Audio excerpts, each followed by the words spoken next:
Last year, one of my main reading goals was to read a lot of classic books, and one of the books that I never actually ended up getting around to reading is The Handmaid's Tale by Margaret Atwood. And I think now is perfect time to read this book. So from my understanding, this book follows along, I believe, just one character, and this is in like a futuristic kind of dystopian sci-fi society where people are really just like trying to survive. And what this looks like in terms of certain women is that they are pretty much forced to be fertile and have babies. And so it follows along our main character who has that kind of role in society. And that's all I really know, but I know that this is a very, very popular book. I know a lot of people like it. I know that it's Canadian, which is awesome because I'm Canadian as well. And that people are interpreting it in kind of like how our modern day is right now in 2025. So I'm like, you know what? I think it's time to read this book. It was published in the 80s as well, so like interesting that it's still relevant to this kind of timeline that we're in. Perhaps the future, who knows? But yeah, let's just crack this book open and see what it's all about.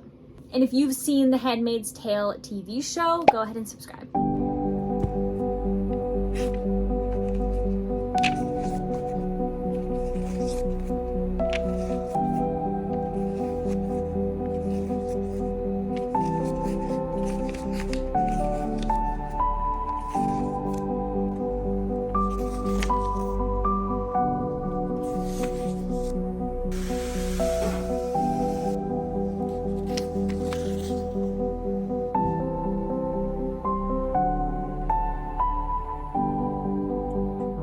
So I'm a little bit more than 100 pages into The Handmaid's Tale, and here are my thoughts so far.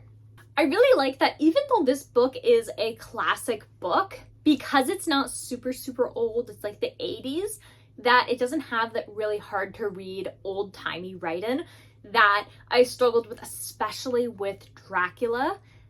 That was a time. And so this book, it's interesting because I didn't really realize that there were kind of like two timelines sort of going on. And so we have the current timeline where we have our main character whose name we don't even really know. I think it was said once and it was like Oswald or something. And she is a handmaiden, and basically what's happened is that it looked like a bunch of nuclear powers did nuclear power things and made a lot of people infertile or kind of messed up their like insides and stuff, so they've been given birth to these like unbabies, which are like mutated babies. And so it's really hard for them to produce kind of like what they would see as like a regular human being.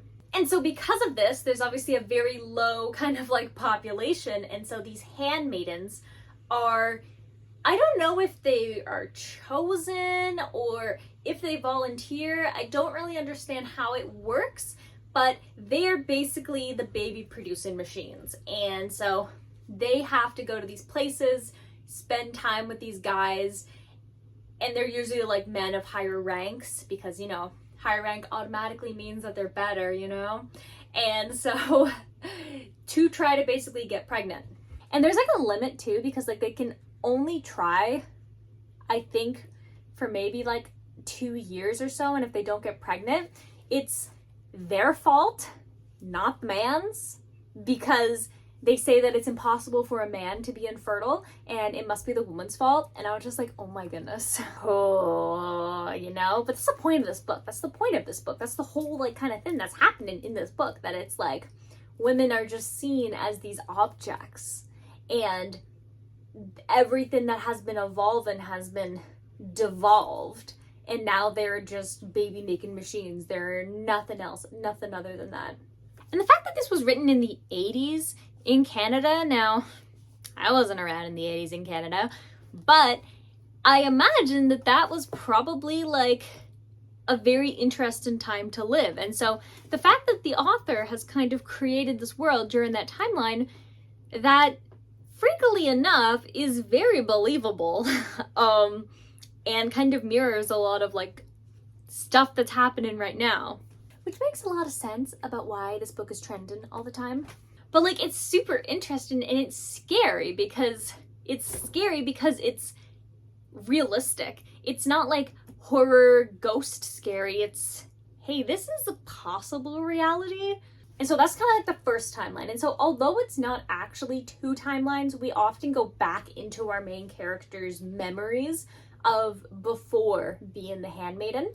And so what has kind of happened is we see her early life with her husband and her daughter, and we get glimpses of these old memories, and then more hints about like the war breaking out and her kind of being part of this group of women in this old school, basically taking these classes about like what was wrong with women and how a proper woman should be and what that looks like. And then it also seems like whoever's in charge has altered passages of the Bible to make it reflect kind of the message that they want in their society about women not allowed to have pleasure, women not allowed to have hobbies, women not allowed to be in charge or go anywhere, women who are just supposed to carry your baby. And it reminds me of 1984, where they were just like constantly changing that, and they're like, oh no, this was always what was in the news, this was always what that book said. And you don't have anything to kind of like prove otherwise, so you just kind of believe it, even if you know it's not actually accurate, but you can't remember. And so it's interesting because it seems like it's only 3 years, I think, if I understand these timelines correctly, of when she has basically lost her entire family, and she doesn't know like if they're dead or if they're alive, but she kind of tells herself they're dead because it's a bit easier for her. And so it seems like it's just 3 years so far since she's become a handmaiden. And you would think like 3 years, that's not a lot of time to kind of change the way that you've existed. But then COVID comes to mind. And that was a time, that was like multiple years, and people just switched over real fast and adapted to that. And honestly, it was hard to even remember what grocery stores were like before COVID. And at that time, I actually worked at a grocery store. So it's like, you can really just like forget what used to be normal very, very quickly and get used to this new way of doing things. And yeah, definitely I understand why this book is a classic. There's a lot of really interesting points in it. I really like some of the kind of like more colorful language, like how she's comparing grass moving in the breeze to like hair. There was something about like a seam, and she'd kind of compared it to lips, like pink lips in the seam. And it's just like, I don't know, it's just really vivid. And then, oh, there was one part about this guy dropping the book after doing like a sermon, and then like the book is like, the book let out an exhausted sound. Like, I love that kind of stuff. It's so, you can really just feel it, just tickles my brain. So yeah, I'm gonna continue to read this book. I'll update you around the halfway mark, so I will see you then with my thoughts.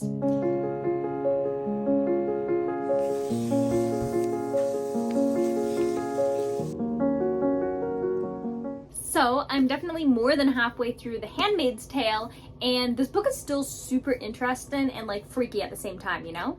It's really interesting because now that I understand like there's 2 different timelines and stuff, and I got used to the writing, because something that kind of throws me off is that there's not many quotations being used because people aren't really talking to each other. But even in like the flashback scenes, the quotations aren't being used. Just, I guess that's just the style that she's going with, because it isn't like a direct quote, I suppose. But it's like when she talks about conversations that had kind of happened, there are no quotations, so it threw me off at the beginning, to be honest, but now I'm used to it. And we're really seeing just how dark this book gets. Like, if you don't produce a child, they're going to kill you. If you don't produce a satisfactory child, then you're gonna have to keep on going. And then if it doesn't work out, then they'll probably kill you. And like, it's just really like, yikes, what a world that they're in. And I think that they're lying about the babies being these like unbabies. I think that they're taking these babies and then they're like raising them, and then they're telling people, oh, you know, your baby actually wasn't healthy or good, you have to go and do it again. Because that, I can see that making sense for the type of world that this is. And it's also really interesting because you can feel like just how trapped our main character is, how depressed she is, and how every single day just like melts into this never-ending timeline because she can't do anything. She's not allowed to do anything. Like, she can walk with another person to do her shopping, but they can't be gone too long. They can't they can do some paths, but like they can't go out of like the restricted kind of area. They can't talk to each other. Like, it's a really, really like boring and suffocating life. And she's like getting closer and closer to still not having a kid and at risk of just being sent away. And it's like, oh, that's scary. And so what I really like about where I'm at so far, without spoiling anything, is that we are getting to learn a little bit more about other characters, the commander, side characters, kind of like the household and all of this, and like what their roles are in that, and how everybody has a little bit more than you think. Like, you see them on the outside, but then like you learn a little bit more on the inside, and like the emotional intimacy between two of the characters is like, I don't know what they would name that either, to be honest. Like, is it good for her or not? Like, I think it is, because obviously it's a disruption in a regular routine, doing things you're not allowed to do, but that also puts you high at risk of being sent away. But then it's also like, why is it happening? Is there more to it? I don't know. I don't trust it at all. So yeah, very interesting book. I definitely understand why some places have banned it. I obviously do not agree with banning these types of books. I think they're really important, and I think people need to read this type of stuff. And yeah, that's where we're at. I'm a bit nervous about like how this book could end, because I don't foresee it having a good ending at all. And it's also interesting to think about, because usually in these type of like dystopian books, it's usually like many decades, many generations after, and these people have like never known anything else. But this book is different in the sense that this character and a lot of the characters, honestly, I think every single character, even the like 14-year-old girls, had been exposed to the old life where women were allowed to have a job, women were allowed to go outside, they were allowed to do stuff, and they weren't just baby making machines. And so I think that's a really interesting take, because you see these characters who think back to those times, and then you think about like, yeah, in a couple of generations, there are going to be women who have never experienced that. And so what these characters are experiencing right now is going to be normal, and they won't be like, oh yeah, like this is what we used to have. They won't know that. And yeah, it's kind of scary to think about that, because it's like, that's so normal to other characters in like, obviously in the future, but then for our characters, it's like, yeah, we were used to this stuff, you know? But even now, like, they're starting to kind of forget like what life used to be like. So yeah, interesting stuff.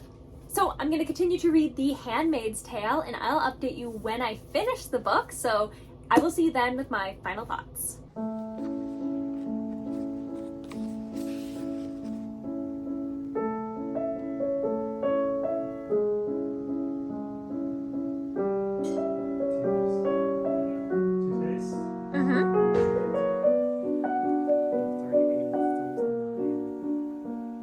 Last night I finished The Handmaid's Tale, and I was shook. I didn't know that this book had such like an ambiguous ending, that I literally like, I was like ready to switch the page and it was done. I'm like, excuse me? And honestly, that is such a great way to end a story like this. And the historical notes at the end, at first I thought were actually like historical notes that were used as like inspiration for the story, but that's not the case. So make sure you read that, because they're not just like citations. And it really just added more. To be honest though, I think I would have been better without the historical notes at the end. And I don't know if this is common kind of thoughts about the ending of this book, but I think it was better just having that as the last page and not doing the historical notes. And the reason I say that is because it makes the ending, it gives you too much context, I guess, but it's also really interesting at the same time, because it shows like how men and scientists and stuff view certain things that have happened based on like historical records. But I felt like it gave us too much closure, which sounds funny because I'm like, I love closure. But for a book like this, I don't know, I think I would have preferred not to have the historical notes. But this was a very good story, a very important story, and I really do think everybody should read these types of books, especially the banned books, because the banned books are banned because they have kind of controversial opinions and kind of scary things to think about, and I think that's important, that you shouldn't just read what's safe. and I hope that doesn't get taken like in the wrong way. And yeah, I think that this is a really important story. I really think that it was such an interesting take on what society could be like if we start to basically devolve and treat women as they used to be treated, but in even worse ways, and making them slaves again, which I don't recommend. Please don't do that. And also, what I think was so unique about this book was that it was following just like a regular person. You're not following like the leader of a rebellion. You're not following somebody who's going to make a big change, somebody who's a change maker. You're literally just following an everyday person. It really gave like Diary of a Young Girl kind of vibes, where it's just a story about somebody in a horrible situation, and they're not the hero, they're not the villain, they're just a player in the game. And I think that that's so interesting. And maybe some people will disagree with that. Maybe you want to read a story about the change maker, but for me, what I liked about this book is it literally just feels like a handmaiden had left her diary behind, and you're reading her diary. And come on, the diaries that you and I write, they're not fascinating, they're not interesting, they're just about our days. And that's the kind of stuff that survives. That's the kind of stuff that people write about and read about. And it makes so much sense with this being like, I've picked up a girl's diary. Again, like Diary of a Young Girl. So yeah, very interesting. I definitely enjoyed this book, and yeah, good time. So today we are going to be awarding The Handmaid's Tale a total of 3.5 stars. I don't think it's like a 4-star read, but it is still a good read. I think that then with classics is they're typically not super enjoyable, but they have good messages, and they have good themes, and they have beautiful, beautiful prose. Well, most of them. Some of them, I mean, are just like really, really hard to read. I'm looking at you, Dracula, which I love, but like, oh my goodness, was that a hard read. And I think that's what makes this book so important, that it's not going to be like an enjoyable read. It's going to be an important read, and something that you should read, even if you don't really look forward to reading it, I guess. Because like, it's not the same as being like, oh yeah, I'm so excited to find out like if the enemies become lovers. It's not that kind of book. It's more just like a different look at a dystopian future we could live in. And yeah, so if you haven't read The Handmaid's Tale, definitely do. It's one of those classics that I think is honestly, it's a good beginner classic too, because it's not hard to read. It's very relevant, very interesting ideas, very scary circumstances, and it won't melt your brain like Count of Monte Cristo or Dracula would. But who am I to say? It was just me personally who struggled with reading those classic books I just named in particular. Maybe they were no problem for you, but for me they were really, really, really, really, really, really dense. And the monologues were like 20 pages long. It was a time, but good stories for sure. So the next book that I'm going to be reading is Shield of Sparrows by Devaney Perry. I'm excited about this book. I solely bought it because it's beautiful, and I saw some booktokers talking about it, so I was like, yeah, let's read this book. It's a romantasy. We're going back into fantasy, my friends. So if you're interested in watching me read Shield of Sparrows or any other book that happens to be on my never-ending TBR, definitely hit the subscribe button if you haven't already. And with that, I'm going to wish you warm wishes and fish kisses, and I'll see you in the next video. Bye!